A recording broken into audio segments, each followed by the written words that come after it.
Hello class 9th session 2 working data में last video में हमने देखा था absolute cell referencing and mixed referencing. Mixed referencing उसमें पूरी तरीके से एक्सप्लेन नहीं हुआ था, तो इस वीडियो में मैं इसको कंटिन्यू कर रही हूँ।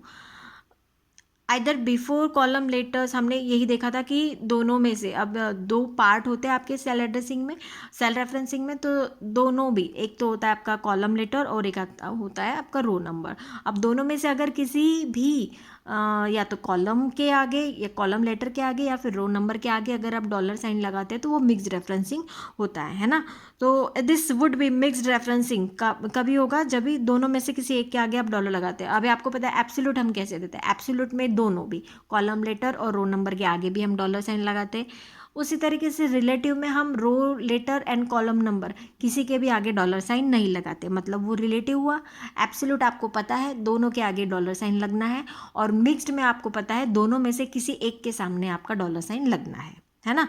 When the part of the cell is relative and the other is absolute. For instance यहाँ पे एक एग्जांपल दिया गया है कि $6। अब इसमें आपको पता लग रहा है ये जो सी कॉलम है ये आपका रिलेटिव है, बल्कि 6 जो है आपका रो नंबर वो आपका एब्सोल्यूट है ना। तो रिलेटिव कॉलम एंड एब्सोल्यूट रो। और अभी एक और एग्जांपल है जैसे कि $C एंड 6। तो इससे आपको क्या पता लग रहा है कि ये जो कॉलम है वो फिक्स्ड है, तो वो एब्सोल्यूट है ना। एब्सोल्यूट कॉलम एंड जो रो जो है वो आपकी रिलेटिव है।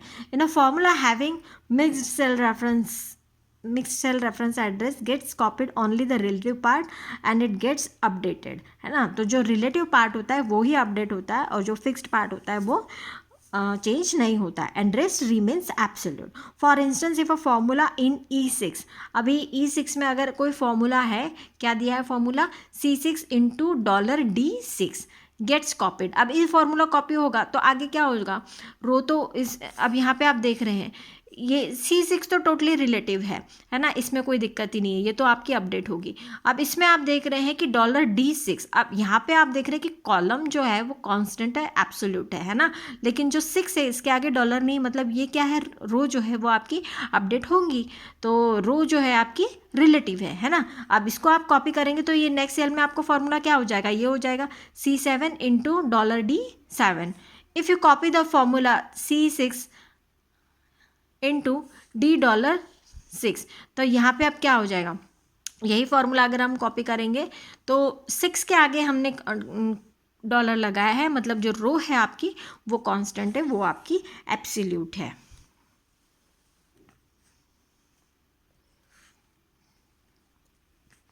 यहाँ एग्जाम्पल में भी बताया गया, आपको दिख रहा होगा यहाँ पे एग्जाम्पल दिया गया है। तो इस तरीके से आपका ये जो रेफरेंसिंग है वो कंप्लीट होता है। अब हम देखेंगे सम यूज़फुल फंक्शंस। तो कुछ यूज़फुल फंक्शंस होते हैं, वो ये फंक्शंस कैसे होते हैं, उनको यूज़ कैसे करना होता है वो देखेंगे। वो ये जो फंक्शन होते हैं आपके ओपन ऑफिस कैल्क के अंदर, या आपके इनबिल्ट फंक्शन होते हैं, मतलब सिस्टम के पहले से डिफाइन किए हुए होते हैं और आपको उनको यूज़ करना होता है ना। Functions are predefined formulas. ये क्या होते हैं, प्री डिफाइंड फार्मूलाज होते हैं that perform calculation by using specific values, तो कॉल्ड आर्ग्यूमेंट्स। ये इनमें जो वैल्यूज़ होते हैं उनको हम क्या कहते हैं, आर्ग्यूमेंट्स कहते हैं। Before we start discussing various types of function, let's discuss the various things that are in integral part of the function. तो जो फंक्शन में पार्ट, जैसे फंक्शन का स्ट्रक्चर क्या है और उसके आर्ग्यूमेंट्स क्या होते हैं, है ना।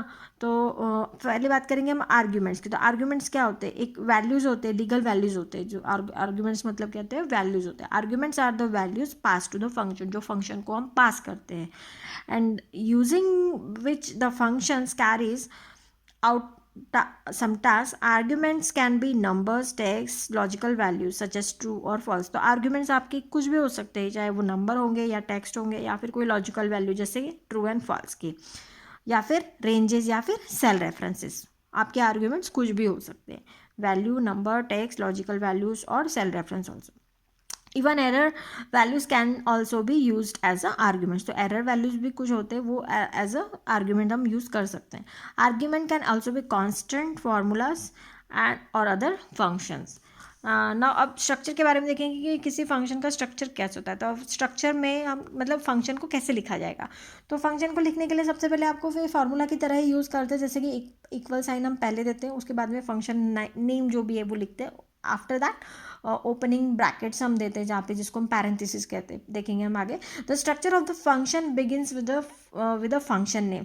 जो भी स्ट्रक्चर है फंक्शन का वो फंक्शन के नेम के साथ में बिगिन होता है, followed by the opening parenthesis. वही आपको जो बताया था ब्रैकेट्स, इस तरीके से ब्रैकेट्स देते हैं, opening parenthesis and closing parenthesis, है ना। The arguments for the function separated by comma. जो भी आर्ग्यूमेंट्स होते हैं वो कॉमा से सेपरेटेड करते हैं, एंड द क्लोजिंग पैरेंथेसिस, और एंड में हम जो है पैरेंथेसिस को क्लोज कर देते हैं। If the function start a formula type an equal sign before the function name. तो फंक्शन नेम के आगे सबसे पहले तो इक्वल साइन लगाएं, जैसे हम सम फंक्शन यूज करें तो सम इस तरीके से लिखेंगे, इक्वल सम, ओपनिंग पैरेंथेसिस, यहाँ पे जो भी आर्ग्यूमेंट्स है वो देंगे, और फिर closing parenthesis. See here the structure कि कैसे हम फंक्शन को लिखेंगे। Equal to function name and opening bracket, arguments 1, argument 2 and argument आपके जितने भी होंगे, एंड क्लोजिंग ब्रैकेट। तो सबसे पहले हम यहाँ पे देख रहे हैं सम फंक्शन को। तो सम फंक्शन जो है ये इनबिल्ट फंक्शन है। अब सम फंक्शन के अंदर हम क्या क्या चीज़ें दे सकते हैं। सम फंक्शन के अंदर हम directly numeric value, constant value हम दे सकते हैं, हम सेल एड्रेसेस दे सकते हैं, हम सेल रेंजेस दे सकते हैं इसमें, है ना।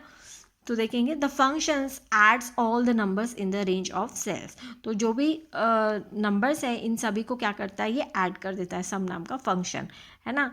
और देखेंगे कि देना कैसे, सम और ब्रैकेट में नंबर 1, नंबर 2 और नंबर जो भी आपके होंगे। उसके बाद में आर्ग्यूमेंट्स यहाँ पे दिया गया है। So are the 130 arguments for which you want to total the value of sum. Also while using sum followed by points must be considered. अब कुछ अगर सम के लिए तो कुछ पॉइंट्स आपको ध्यान में रखने हैं कि वो कौन से पॉइंट है। Number 1 to number 30 are up to 30 numbers और ranges arrays of functions of numbers whose sum is to be calculated. तो जो भी है इनकी वैल्यूज जो है वो कैलकुलेट होंगी, सम कैलकुलेट होंगी। सम इग्नोर्स एनी टेक्स्ट और empty sales with in a range of array. मतलब अगर किसी रेंज के अंदर अगर कोई एम्प्टी सेल है तो उनको ये क्या करेगा, सम फंक्शन उनको इग्नोर करेगा, या फिर उनमें कोई टेक्स्ट आपने डाला है तो टेक्स्ट का तो एडिशन नहीं करेगा ये, तो उसको भी क्या करेगा, ये इग्नोर कर देगा। उसके बाद में calc doesn't ignore boolean logical values in sum. इसका मतलब क्या हो रहा है कि जो बुलन लॉजिकल वैल्यूज होते हैं जिनको हम ट्रू एंड फॉल्स कहते हैं, क्या कहते हैं, बुलन लॉजिकल वैल्यूज को ट्रू एंड फॉल्स। अब आपको भी पता है कि ट्रू का मतलब 1 होता है और फॉल्स का मतलब 0 होता है, तो ये इसको इग्नोर नहीं कर सकता, है ना।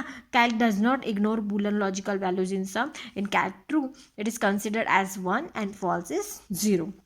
अब देखेंगे यहाँ पे एग्जाम्पल है, यहाँ पे तो एग्जाम्पल में क्या दिया गया है, सम एंड 3:2 3:2 इक्वल टू, ये आपको क्या रिटर्न करेगा, 5 रिटर्न करेगा, है ना। अब यहाँ पे भी कुछ वैल्यूज दी गई, जैसे sum of 2, 3 and 4, so it will calculate all this value and sum of this, है ना। तो आपको क्या रिटर्न करेगा, 9 रिटर्न करा। उसके बाद में यहाँ पे क्या दिया, यहाँ पे सेल दिया है, सेल रेंज दिया है, कहाँ से कहाँ तक का, B1 से लेके तो B3 तक का। तो ये कहाँ से कहाँ तक की वैल्यू का सम करेगा, ये B1 में जो वैल्यू है, B2 में है और B3 में, 3 वैल्यू का ये सम करेगा, है ना। तो रिटर्न जो भी होगा वो रिटर्न करेगा। Where cells the B1, B2 and B3 content, जो भी वैल्यू इसने कंटेंट किया है उसका क्या करेगा, सम करके दिखाएगा आपके सामने। अब यहाँ पे एक और वैल्यू दिया गया है, एक और फंक्शन दिया गया है, जैसे 2, 3, 4 एंड ट्रू। अब यहाँ पे देखिए ट्रू का वो कितना कैलकुलेट करेगा, यहाँ पे 1 कैलकुलेट करेगा, और ये 4 कैलकुलेट करेगा एंड 3 कैलकुलेट करेगा एंड 2 कैलकुलेट करेगा। तो इस तरीके से कितना कैलकुलेट कर लेगा, 2 + 3 + 4 + 1। तो इस तरीके से कितना देगा, रिटर्न 10।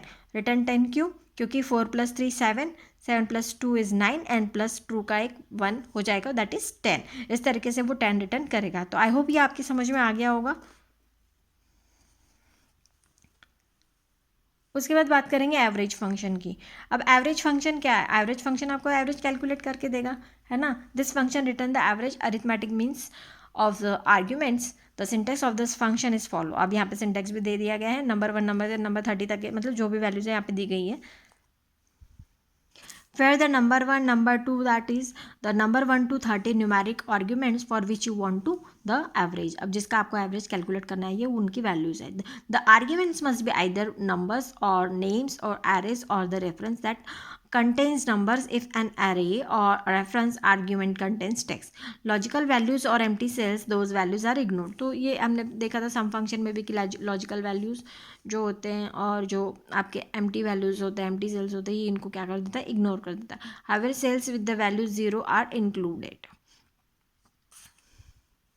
अब यहाँ पे देखेंगे, अब इफ़ रेंज A1 से A5 तक की रेंज आपकी जिसका नाम है स्कोर्स, इस रेंज को नाम दिया गया है scores, and contain the numbers, क्या क्या नंबर दिए गए हैं 10, 7, 9 एंड 27 एंड 2, है ना, इन सभी ये सारे नंबर दिए गए हैं, इनका एवरेज कैलकुलेट करना है। A1 से लेके A5 तक के रेंज का एवरेज कैलकुलेट उसने करके दिया, 11 निकाला, ठीक है। उसके बाद में अब यहाँ पे रेंज के बदले में नेक्स्ट एग्जाम्पल में आप देखिए यहाँ पे क्या गया, रेंज A5, पहले एग्जाम्पल में डायरेक्टली रेंज लिखा था, दूसरे एग्जाम्पल में क्या दिया है, जो रेंज को नाम दिया था स्कोर्स, है ना, average the data of the range scores, तो डायरेक्टली यहाँ पे नाम यूज़ किया है, तो रेंज आपके तो वही कैलकुलेट करके देगा, चाहे आप रेंज डायरेक्ट दे रहे हो या नेम दे रहे हो, है ना।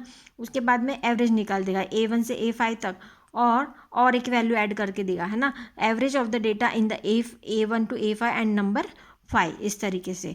और फिर नेक्स्ट एग्जाम्पल में आप देख रहे हैं कि A1 से A5 इक्वल टू जो भी होगा, पहले ये क्या करेगा, सम करेगा, सम करने के बाद में जो भी नंबर ऑफ काउंटिंग है वो काउंटिंग करके 11 आपको ये देता है।